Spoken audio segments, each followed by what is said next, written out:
All right, ready to tackle Hemingway's The Old Man and the Sea. This time, we're going deeper, Deeper. beyond the surface, like really diving deep into all those little things that make this book more than just, a fishing story.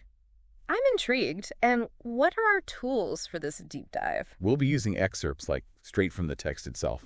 Going right to the source. Always a good approach. Exactly. And that's the mission today. To uncover the character. Santiago. Him, yeah. But also the themes, even Hemingway's style of writing, Yeah. We want you to come away with more, More than just a plot summary. way more, Uh, a deeper understanding. So right from the get-go, Hemingway paints this picture of Santiago. Vivid. Right. Oh, incredibly vivid. We see him thin and gaunt, all worn down, wrinkles from the sun and hard life and all that. Yeah, but the contrast. That's what gets you. Those eyes. Hemingway says they're the same color as the sea and we're cheerful and undefeated. Boom. Instant tension. It's like age versus spirit. Experience battling bad luck. Right. And that paradox, Yeah. it makes you want to know him, this old man. Absolutely. It speaks to something bigger, too. Something Hemingway was always drawn to. What's that? Resilience. You see it in so much of his work, this fascination with how people face adversity. And I can't help but think about, the bullfighting.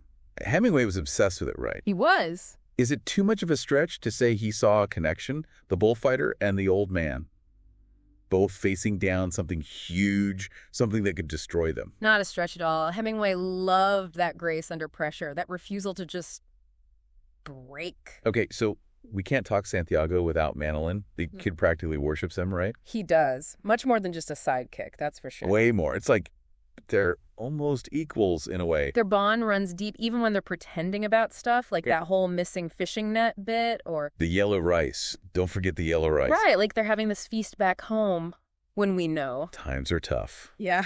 But that detail, the rice, man, it says so much about their connection. Dignity. Facing hardship, but doing it together with a little bit of... Shared fiction. Exactly. Powerful stuff. And then all the baseball talk. What's your take on that?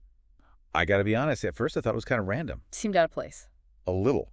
But then, when Santiago's obsessed with DiMaggio, and specifically, the bone spur. Now it gets interesting. Right, for those who don't know, a bone spur. Yeah. It's like this bony growth, painful as heck. Can really limit an athlete, especially one like DiMaggio. He was in agony, but kept playing, became a legend despite it. And Santiago sees that, right? He's finding this parallel. DiMaggio battling through pain, achieving greatness, and Santiago out there against the sea, his own body aging. And it's not just the baseball, right? Hemingway uses all these things. Fishing, a guy alone on a boat. It's like Simple on the surface, but symbolic. precisely. Inviting us to find meaning in those everyday things. Okay, gotta ask about the lions on the beach. Why lions? Why not like past victories or his wife? It's a question that's haunted readers for ages. Lions. They're primal, wild. A world completely apart from Santiago's hardship. Like he's looking for comfort in this untamed beauty. Yearning for escape, for sure. And then there's the ocean itself. Huge, lonely. Both his enemy and his friend. Exactly. And Hemingway captures that loneliness, that feeling of being swallowed by nature so well. Oh, it's visceral. The salt spray, the sun. Yeah. You feel it. He does it through Santiago's observations, the birds, the plankton, even the danger of the Portuguese man of war. Oh, man, those stinging tentacles, you can practically feel the burn. Right. Beauty and danger all wrapped up together. Which leads us to the tuna. Santiago catches it for bait, but he admires it. Admires it. Its strength, how compact it is. Even its unintelligent eyes, Hemingway says. Foreshadowing, maybe? Good catch. The tuna's like a mini version of the fight to come. A preview of the marlin and everything Santiago's about to go through. Exactly. Setting the stage for the big showdown. And then, the marlin.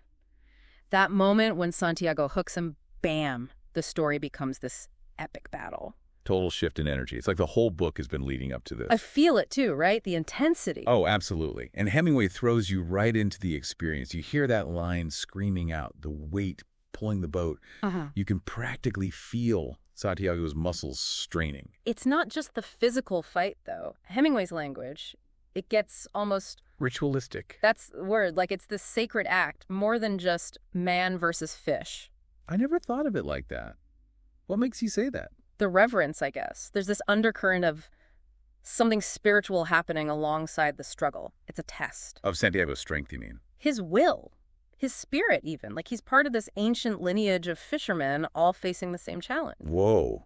And even while he's fighting this monster fish, there's this respect. He even calls the marlin brother at one point. Right. Like they're bound together by the struggle, even though... One has to kill the other. It's such a weird mix of emotions. That's Hemingway for you. He forces you to confront these contradictions. Can you respect something you have to destroy? Deep stuff. And then there's that thing with Santiago's hand.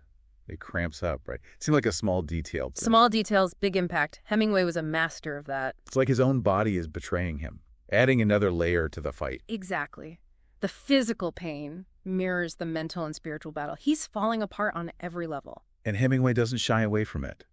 The black spots in Santiago's vision, having to eat raw fish just to keep going. Brutal, right. It is. And then, boom, the DiMaggio comparison again. Remember that bone spur? Of course. It's like Santiago is saying, if DiMaggio can play through that pain, I can handle this. Drawing strength from others who've endured. Powerful stuff. And speaking of the past, what about that arm wrestling story? Seems out of nowhere to me. The flashback. Yeah, I wasn't sure what to make of it at first. Seems random, but it's crucial. Hemingway's showing us that even the little victories matter. Santiago remembers that fight, how hard he pushed. And that gives him the grit to keep going with the marlin. Exactly. We all have those moments, those seemingly insignificant wins that shape who we are. And then, victory! The marlin breaks the surface. After days of this struggle, Santiago wins. It's such a triumphant moment. But man, it doesn't last long, does it? Nope. Enter the sharks, and the mood, it just plummets. Hemingway's so good at building that dread. The sharks are relentless, you lose the harpoon, and you just know. It's all downhill from there. Santiago goes from hero to just trying to survive. Heartbreaking, man. But even in defeat, there's something almost noble about him. He accepts it, right? He knows nature can be cruel. There's a wisdom in that. Okay, so the ending. I'm still processing it. The tourists, they see the marlin skeleton and think it's a shark. It's like... all that struggle, all that greatness, and they just miss it. They don't see the story behind the bones. Exactly. The depth, the meaning, it's all lost on them. But then... we have Manolin. That kid, man. Yeah. His faith in Santiago is unwavering. And their plan to fish together again, even though Santiago's feeling down on his luck. That ending. Yeah. It's kind of sad, but hopeful, too. Hopeful. It's like passing the torch, right? Passing the torch. I like that. Even if the old man doesn't see it, Manolin does. He sees the hero, even in defeat. Man, this book, it sticks with you. It does. It gets under your skin. You know what image I keep coming back to? Those lions. Santiago dreaming of them on the beach. Ah, yes. The lions. Such a peaceful image, especially compared to, well, everything else he's going through. Right. It's like this little pocket of calm in this otherwise brutal story. What do you think they represent? It's a question that's been debated forever, Right. right? But I think for Santiago, they represent something pure, untouched, like this wild beauty that exists outside of his struggles. Makes you wonder, what are our lions on the beach? What do you mean? We all face hardships, right?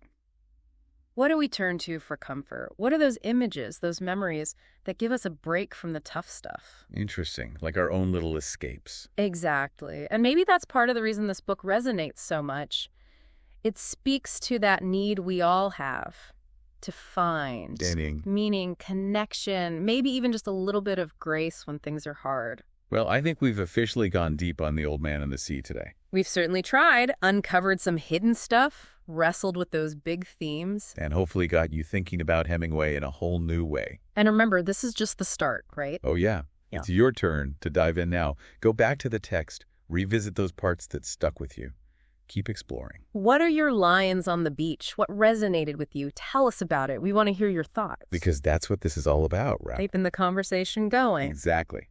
So, until next time, happy reading. And happy diving.